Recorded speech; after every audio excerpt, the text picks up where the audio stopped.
Hello प्यारे बच्चों। तो आइए आज हम पढ़ते हैं बाल महाभारत कथा कक्षा 7 का पाठ नंबर 25 राजदूत संजय। उपलव्य नगर में रहते हुए पांडवों ने अपने मित्र राजाओं को दूतों द्वारा संदेश भेजकर कोई 7 अक्षौहिणी सेना एकत्र की। उधर कौरवों ने भी अपने मित्रों द्वारा काफ़ी बड़ी सेना इकट्ठी कर ली, जो 11 अक्षौहिणी तक हो गई थी।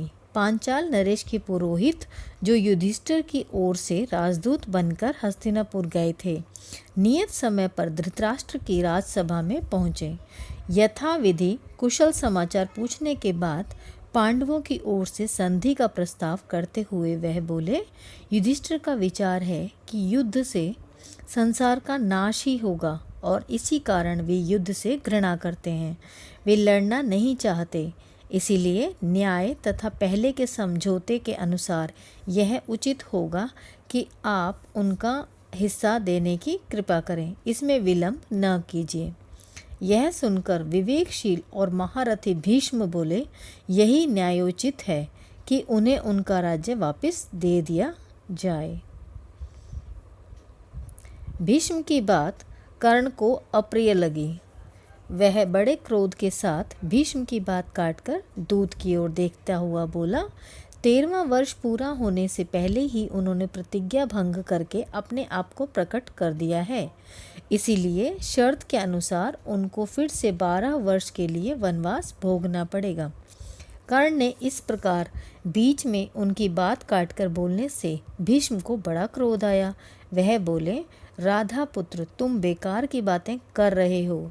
यदि हम युधिष्ठिर के दूत के कहे अनुसार संधि नहीं करेंगे तो निश्चय ही युद्ध छिड़ जाएगा और उसमें दुर्योधन आदि सबको पराजित होकर मृत्यु के मुंह में जाना पड़ेगा।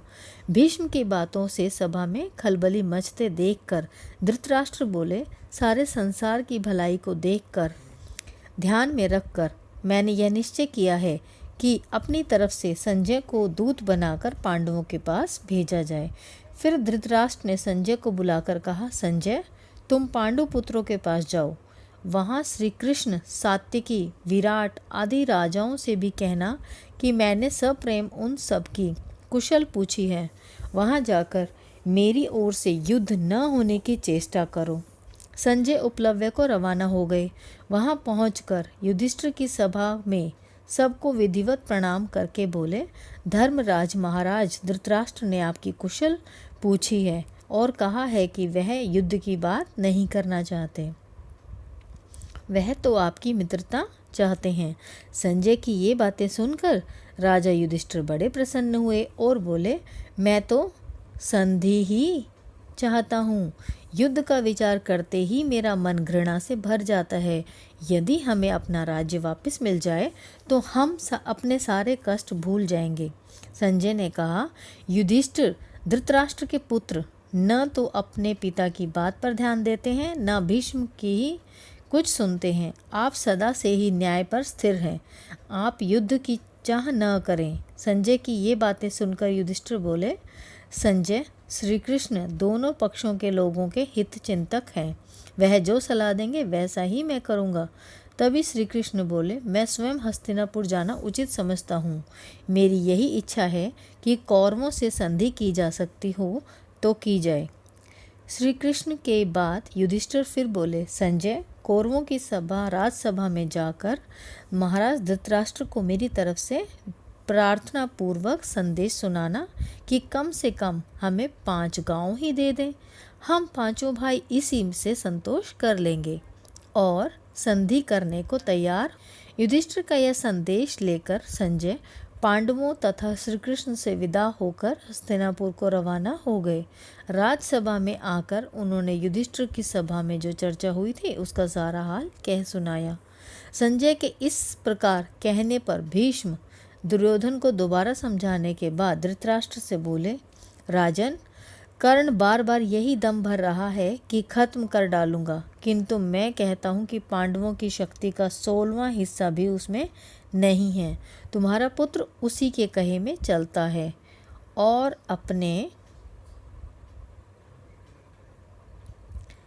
और अपने नाश का है विराट नगर पर आक्रमण करते समय जब अर्जुन ने हमारा दर्प चूर कर दिया था, तब कर्ण वहीं तो था। गंधर्व जब दुर्योधन को कैद करके ले गए थे, तब यह डरपोक शंख कर्ण कहाँ छिप गया था?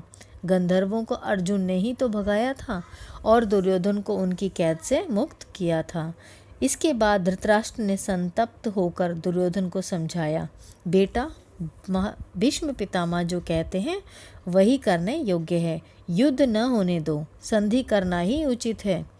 दुर्योधन जो यह सब बातें सुन रहा था, उठा और अपने पिता को साहस बंधाता हुआ बोला, पिताजी, आप भी कैसे भोले हैं, जो यह भी नहीं समझते कि स्वयं युधिष्ठिर हमारा सैन्य बल देखकर घबरा उठे हैं और इसी कारण आधे राज्य की बात छोड़कर अब केवल 5 गांवों की याचना कर रहे हैं।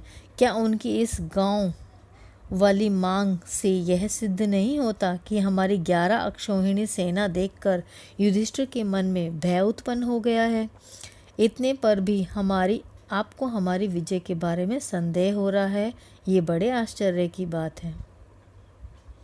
धृतराष्ट्र ने समझाते हुए कहा, बेटा, जब 5 गांव देने से ही युद्ध टलता है तो बाज आओ युद्ध से। तुम्हारे पास तो फिर भी पूरा का पूरा राज्य रह जाता है, अब हठ ना करो।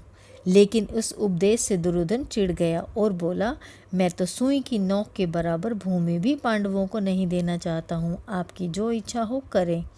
अब इसका फैसला युद्ध भूमि में ही होगा। यह कहता कहता दुर्योधन उठ खड़ा हुआ और बाहर चला आया। सभा में खलबली मच गई और इस गड़बड़ी में सभा भंग हो गई।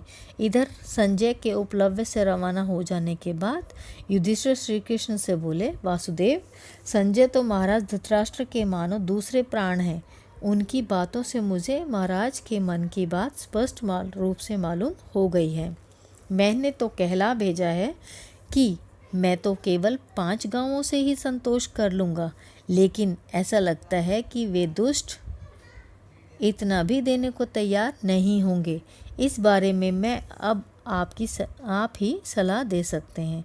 युधिष्ठिर की बातें सुनकर श्री कृष्ण ने कहा, युधिष्ठिर, मैंने भी एक बार स्वयं हस्तिनापुर जाने का इरादा कर लिया है। तुम लोगों के स्वत्वों को युद्ध से बचाने की चेष्टा करूंगा। यदि मैं सफल हुआ तो इससे सारे संसार का कल्याण होगा। युधिष्ठिर ने कहा, श्री कृष्ण, मुझे लगता है कि आप वहाँ न जाएं। दुर्योधन का कोई ठिकाना नहीं है, वह कब क्या कर बैठे। मुझे भय है कि कहीं वह आप पर ही प्रहार न कर दे। श्री कृष्ण बोले, धर्मपुत्र, मैं दुर्योधन से भली भांति परिचित हूँ, फिर भी हमें प्रयत्न करना ही चाहिए। किसी के यह कहने की गुंजाइश ही मैं नहीं रखना चाहता कि मुझे शांति स्थापित करने का जो प्रयास करना चाहिए था वह नहीं किया, इसीलिए मेरा तो जाना ही ठीक होगा। इतना कहकर श्री कृष्ण जी हस्तिनापुर के लिए विदा हुए। तो बच्चों, इतनी कथा थी राजदूत संजय की। धन्यवाद।